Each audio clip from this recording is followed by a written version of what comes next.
گستاخ رسول کی حمایت کرتے ہوئے جو نام نہاد شیخ الاسلام نے اور شیخ منہاج نے یہ بات کی تھی، اس کی مزید حمایت میں پتہ نہیں کس وجہ سے حمایت کی ہے، مجھے اس بات کی سمجھ نہیں آ سکی۔ ایک آدمی نے یوٹیوب پر اپنی ایک ویڈیو اپلوڈ کروائی جس کا نام علی وقار بتایا جا رہا ہے۔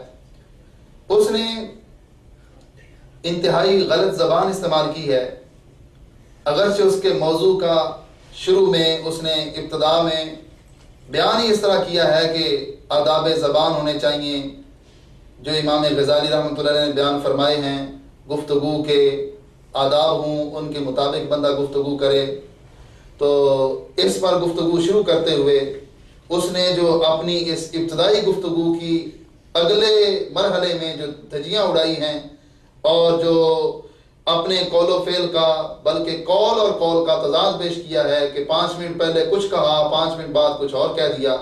یہ جو مسلسل اس نے اس طریقے سے اپنے آپ کو جھٹلایا،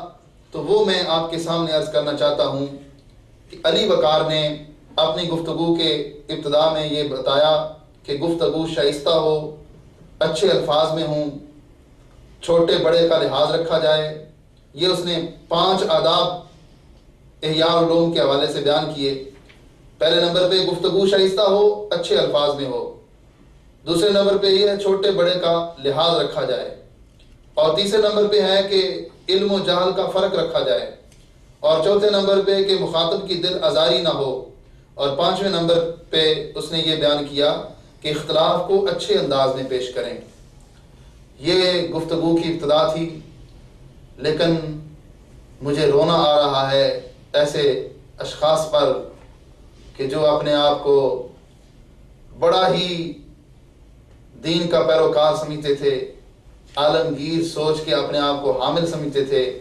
آج جس وقت ان کے ایک موقف کے اوپر گرفت کی گئی تو انہوں نے کتنی بڑی گالیاں دی علماء کرام کو۔ میری زبان لرزتی ہے ایسے لفظ بولنے سے کہ کیسا وہ بے باک شخص ہے کہ جس کو تربیت ہی آج تک یہی دی گئی، جس کو پتہ ہی نہیں ہے کہ میں نے بڑے کے ساتھ بات کیسے کرنی ہے، ان کو مخاطب کیسے کرنا ہے۔ تو اس سے یہ اندازہ ہو سکتا ہے کہ جو لوگ اہل سنت و جماعت کے جید علماء بلکہ تمام علماء کرام کے جو زد و کوب کرتے ہوئے الیاذ باللہ ان کے بارے میں زبان درازی کر رہے ہیں، ان کا مقصد یہ ہے کہ وہ حقائق کو مسخ کرنا چاہتے ہیں اور اہل سنت و جماعت کو گالیاں دینا چاہتے ہیں۔ اب دیکھیں اس نے شروع میں تو یہ آداب بیان کیے اور آگے جا کر خود پرور فتنہ پرور علماء کن کو کہا؟ ان کو کہا جو نبی علیہ الصلوۃ والسلام کے ناموس کے محافظ ہیں، جو اپنے تن من دھن سب کچھ قربان کرنے والے ہیں، ان کو الیاذ باللہ فتنہ پرور کہا۔ تو یہ صرف گالی آج کسی اکیلی شخصیت کو قبلہ جلالی صاحب کو نہیں بلکہ تمام ناموس رسالت کے محافظ علماء کرام 14 صدیوں میں جتنے بھی ہوئے ہیں ان کو الیاذ باللہ فتنہ پرور کہا گیا، کیونکہ سب کا نظریہ وہی تھا جو نظریہ آج اللہ تعالیٰ نے قبلہ جلالی صاحب کو عطا فرمایا ہے کہ ایسے لوگ تو کسی دوسرے شخص کے ساتھ بھی اتفاق کرنے کے اہل نہیں ہیں، چاہے جائے کہ وہ یہ کہیں کہ ہم سب لوگوں کو متفق کرنا چاہتے ہیں، متحد کرنا چاہتے ہیں۔ جتنا بڑا بندہ نعرہ لگائے اتنا بڑا حوصلہ بھی ہونا چاہیے۔ اگر تمہارے اندر ہمت ہوتی تو دلائل کے اندر تم جواب دیتے، گالیاں کبھی نہ دیتے۔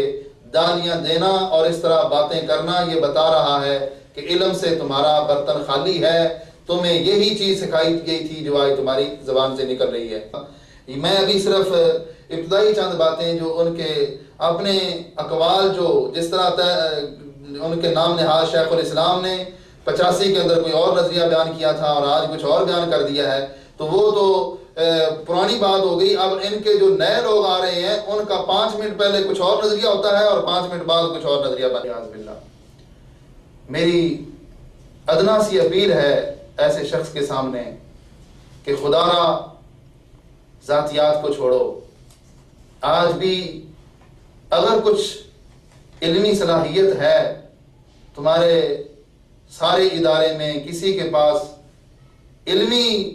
مقام ہے، علمی اس کی سطوت ہے، تو وہ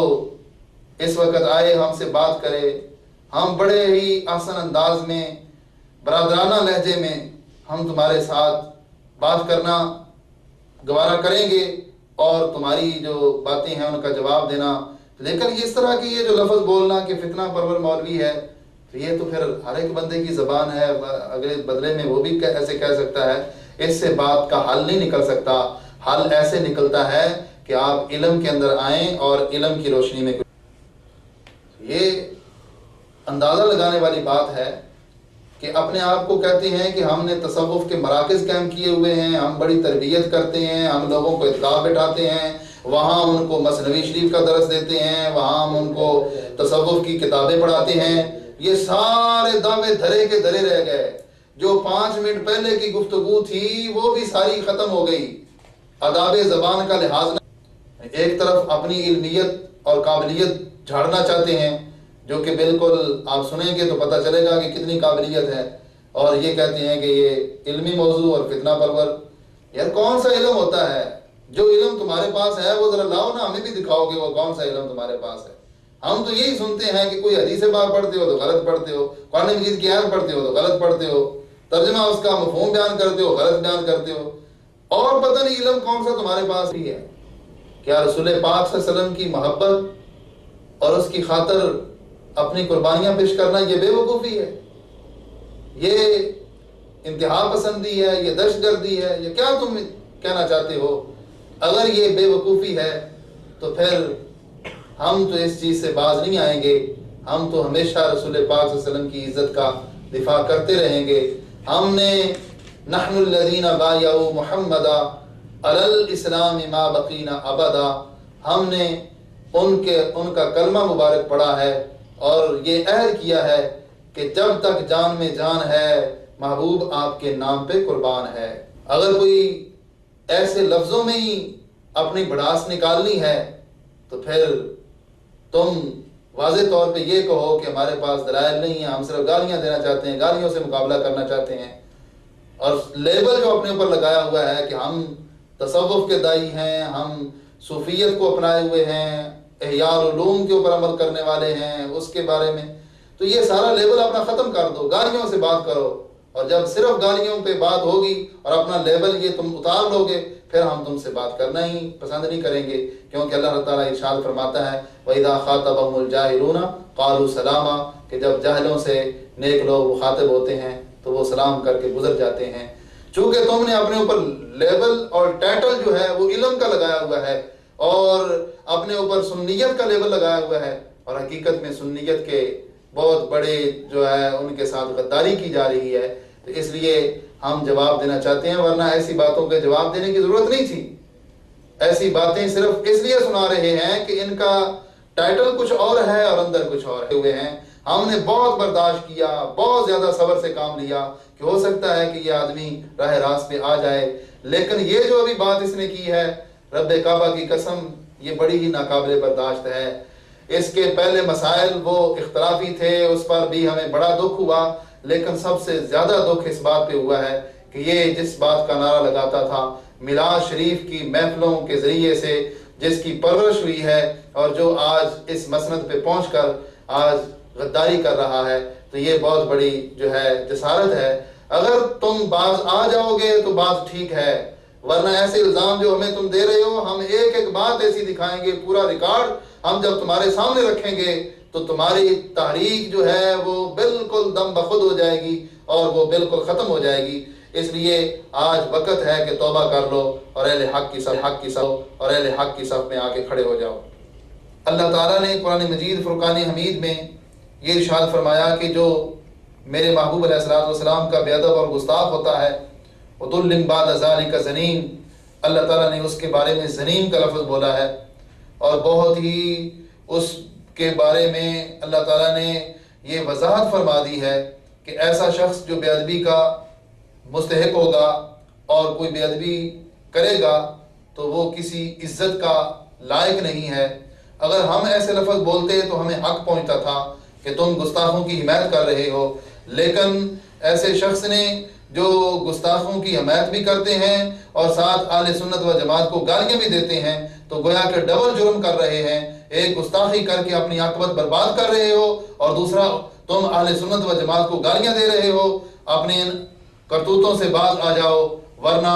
خدا تبارک و تعالیٰ کی پکڑ بڑی سخت ہوگی۔ اب انہوں نے اپنی قابلیت کا جہاں تک دعویٰ کیا، آپ دیکھیں ذرا اس کی قابلیت کتنی ہے۔ جو بار بار یہ کہتا تھا، الزام دیتا تھا، تانے دیتا تھا علماء کرام کو کہ یہ مولوی اور یہ فتنہ پرور اور اس طرح کے لفظ آپ سن چکے ہیں۔ اب دیکھیں، بہت شور سنتے تھے پہلو میں دل کا، جب چیرا تو ایک قطرہ بھی خون نہ نکلا۔ اب ان کی اپنی قابلیت دیکھیں، جس طرح انہوں نے تربیت بولنے کی اپنے کسی موصوف سے سیکھی ہے، اسی طرح انہوں نے عبارتیں پڑھنے کی اور مختلف قسم کے کلمات، ضرب الامثال جو ہیں ان کے بولنے کی جو تربیت ہے وہ بھی انہوں نے اپنی کسی شیخ سے حاصل کی ہے۔ تو وہ دیکھیں اس بارے میں کیا کہتے ہیں۔ ان کی علمی حیثیت میں سب سے پہلی بات آپ یہ دیکھیں کہ انہوں نے ایک مشہور جو شعر تھا فارسی زبان کا، جو اہل علم جانتے ہیں کہ ایک فقرہ اکثر پڑھا جاتا ہے کہ چے نسبت خاک را با عالم پاک، چے نسبت خاک را با عالم پاک۔ یہ سارے حضرات جانتے ہیں، اہل علم اس سے واقف ہیں کہ یہ بات جو ہے، یہ فقرہ اس طریقے سے ہے کہ جو خاک ہو اس کو پاک کے ساتھ کیسے نسبت ہو سکتی ہے، یعنی خاک ادنا چیز ہے اور پاک اعلیٰ چیز ہے۔ لیکن اس چھوٹے سے فقرے کے اندر اس نے 3 بڑی بڑی غلطیاں کر ڈالی۔ پہلا لفظ تو یہ چے کی بجائے چا پڑ گیا، چا نسبت رہا، بلکہ یہاں مجھے فارسی کے ایک شعر یاد آ رہا ہے کہ چنسبت پاک رابع عالم خاک، چنسبت پاک رابع عالم، چا نسبت رہا، حالانکہ چا نہیں ہوتا، چے ہوتا ہے۔ چا کا معنی تو کنواں ہوتا ہے۔ تو اس نے گویا کہ سب اپنے سوچنے والوں کو، اپنے سامعین کو، ناظرین کو اس نے کنویں میں ڈال دیا، اور ان کو کنویں میں ڈال کے خود اوپر پتہ نہیں اپنے جو ہے اس طرح کے الفاظ بولتا رہا۔ تو اس نے ایک تو یہ لفظ غلط پڑھا، اور ساتھ چے نسبت خاک را کو اس نے چے نسبت پاک را با عالم خاک، تو اس کو بھی الٹ کر دیا۔ جہاں پاک لگانا تھا وہاں خاک لگا دیا، جہاں خاک لگانا تھا وہاں پاک لگا۔ بلکہ یہاں مجھے فارسی کے ایک شعر یاد آ رہا ہے کہ چنسبت پاک رابع عالم خاک، چنسبت پاک رابع عالم خاک، پاک اور خاک کے درمیان فرق کا پتہ نہ ہو۔ آج وہ ڈاکٹر صاحب کے اوپر، جلالی صاحب کے اوپر الزام تراشی کر رہا ہے، ان کو گالیاں دے رہا ہے۔ کچھ بندے کو اپنی حیثیت دیکھنی چاہیے، کچھ یہ بھی دیکھنا چاہیے کہ مجھے جب ایک فقرہ بولنا نہیں آتا، میں ایک فارسی کا شعر صحیح نہیں پڑھ سکتا، میں کوئی ایک حدیث صحیح نہیں پڑھ سکتا، تو میں اتنے بڑے الزام ایسی ہستیوں پہ لگا رہا ہوں۔ کچھ تو یار بندے کے اندر احساس ہونا چاہیے، اور کچھ نہ کچھ ادب و آداب ہونے چاہیے۔ اب دیکھو، یہ تو پھر بھی فارسی کا شعر ہے، آگے اس نے کیسے گل کھلائے آپ دیکھتے جائیں۔ دوسرے نمبر پہ آپ دیکھیں کہ اس نے بخاری شریف کی حدیث میں 2 بار پڑھتے ہوئے اتنی صریح غلطی کی ہے کہ کہتا ہے کہ پہلے لفظ پڑھا اس نے من ادالی ولیا فقد آذنتہ بالحرب، پہلے اس طرح پڑھا، اس میں 2 غلطیاں کی، ادا اور آذنتہ، 2 غلطیاں۔ یہ جو حدیث پاک من عدالی ولی فقد آذنتہ بالحرب، کہ جس نے میرے ولی سے مخالفت کی، یہ جو حدیث پاک من عدالی ولی فقد آذنتہ بالحرب، کہ جس نے میرے ولی سے مخالفت کی، حالانکہ اتنی مشہور و معروف حدیث پاک ہے، یہ تمام اہل علم جانتے ہیں کہ آذنتہ پڑھنا یہ بالکل غلط ہے، کہ اس میں بندہ جو ہے وہ متکلم کے صیغے کو مخاطب کے صیغے کے ساتھ تعبیر کر رہا ہے۔ حدیث کے اندر اتنی تعریف کی جا رہی ہے، اور جو نبی علیہ السلام کا فرمان ہے کہ جو میرے اوپر جھوٹ بولے گا وہ بندہ اپنا ٹھکانہ جہنم میں بنائے گا. تو جو بندہ اتنا بڑا الزام لگا کر آزنتہ ہو پڑھ رہا ہے تو گویا کہ وہ اپنا ٹھکانہ جہنم میں بنا رہا ہے. جس بندے کو عبارت پڑھنی نہیں آتی، حدیث پاک کے لفظ پڑھنے نہیں آتے، وہ الزام دوسروں کو دیتا ہے کہ ان کی علمی قابلیت یہ ہے، وہ فتنہ پرور ہے، اور اپنے وہ بڑا جو ہے اس کو ظاہر کر رہا ہے اور اپنی قابلیت لوگوں کو دکھانا چاہتا ہے. یہ ان کی قابلیت ہے. ذرا خود سنیں ان کے اس کلپ کو اور بار بار سنیں اور پھر انداز